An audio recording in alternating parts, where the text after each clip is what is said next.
जब हम बात करेंगे अभी किचन में जो डाइनिंग रूम होता है ना, तो या फिर जो डाइनिंग एरिया होता है, तो उसका जो कुछ स्टैंडर्ड डायमेंशन है वो किन किन चीज़ों का ध्यान रखना चाहिए। लाइक सबसे पहले आपको पहले माइंड में जो है वो कंसीडर करना है कि आपका जो डाइनिंग है वो आपको किचन के साथ बनाना है या फिर किचन से अलग बनाना है। तो ये पॉइंट आपका स्टार्टिंग में ही क्लियर होना चाहिए। फिर उसके बाद हम बात करते हैं कि क्या क्या जो डायमेंशन है उसका आपको ध्यान रखना है जब आप डाइनिंग रूम को डिजाइन करते हैं। तो वीडियो की लास्ट में कोई ऐसी प्रो टिप दूंगा जो कि ज्यादातर लोग गलती करते हैं जब वो डाइनिंग रूम में आपकी डाइनिंग की चेयर के डिजाइन करते हैं उस टाइम पे। तो वो अगर आप जानना चाहते हो तो वीडियो को एंड तक देखिए। तो सबसे पहले हम बात करते हैं आपकी जो डाइनिंग चेयर है उसकी क्या साइज होना चाहिए। तो जनरली ये 16 इंची से लेकर के 20 इंचेस तक के बीच में होना चाहिए। अगर मैं बात करूं फ्लोर से लेकर के कितनी इसकी हाइट होनी चाहिए, तो फ्लोर से लेकर के 16.25 इंची से लेकर के 18 इंची तक की जो इसकी हाइट होनी चाहिए फ्लोर से। फिर नेक्स्ट हम बात करते हैं डाइनिंग टेबल की हाइट के बारे में। तो डाइनिंग टेबल आपकी 28 इंची से लेकर 30 इंची तक के बीच में होनी चाहिए। और जैसे मैंने आपको बताया कि आपका फ्लोर से लेकर के ना आपकी डाइनिंग की जो हाइट है वो आपकी 28 से 30 इंची होनी चाहिए। अब बात आती है कि मेजर इसको करना कैसे। तो ज्यादातर लोग क्या करते हैं ना, आपकी जो आपकी डाइनिंग टेबल है उसके टॉप से मेजर करते हैं। तो देखिए, अगर आपकी थिकनेस जो है वो डाइनिंग टेबल की काफी कम है तब तो एरर के चांस जो है वो काफी कम रहते हैं। लेकिन अगर थिकनेस काफी ज्यादा उसको आप टॉप से मेजर कर देना तो गलती के जो चांसेस हैं वो काफी ज्यादा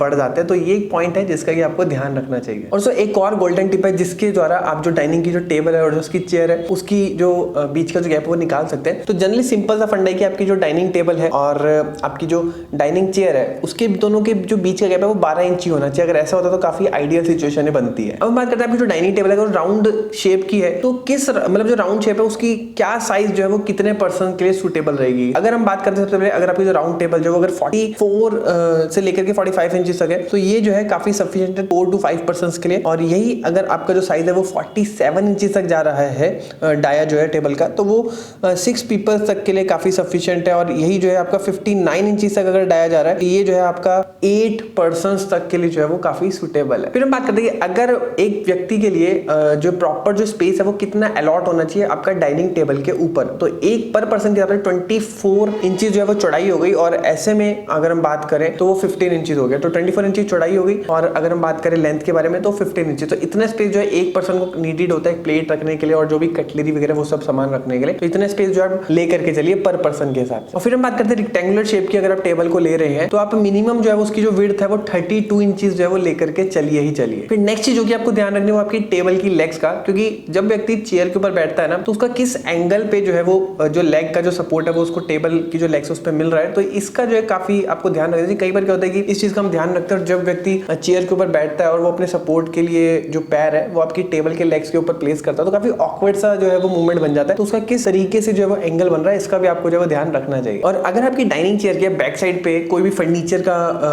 पीस आ रहा है या फिर वॉल आ रही है तो आपका चेयर और वॉल के बीच में 28 इंचेस का जो स्पेस है वो मिनिमम होना चाहिए। और लास्ट में बात करते हैं उस गोल्डन टिप के बारे में जो कि मैंने आपको बताया था कि बहुत यूजफुल आपके लिए टिप होगी, कि ये कि आपकी जो डाइनिंग की जो चेयर होती है जब भी आप उसकी हाइट को मेजर करते हैं फ्लोर से, तो आपको ये ध्यान रखना है कि उसके ऊपर जो भी कुशनिंग हो रखी है ना, तो कुशनिंग के ऊपर पहले बैठ जाइए, उसको बिल्कुल प्रेस कर लीजिए, फिर जो है उसकी हाइट को मेजर करिए। क्योंकि अगर कुशनिंग अच्छी खासी होगी तो उसमें 2 इंची या फिर 2.5 इंची का ही फर्क आ गया कुशनिंग और आपने टॉप से मेजर कर लिया उसकी हाइट को, तो वो जो है गड़बड़ हो सकती है। तो कंप्रेस करके फिर जो हाइट निकल के आती है आपको उस हाइट को जो है वो कंसीडर करना है।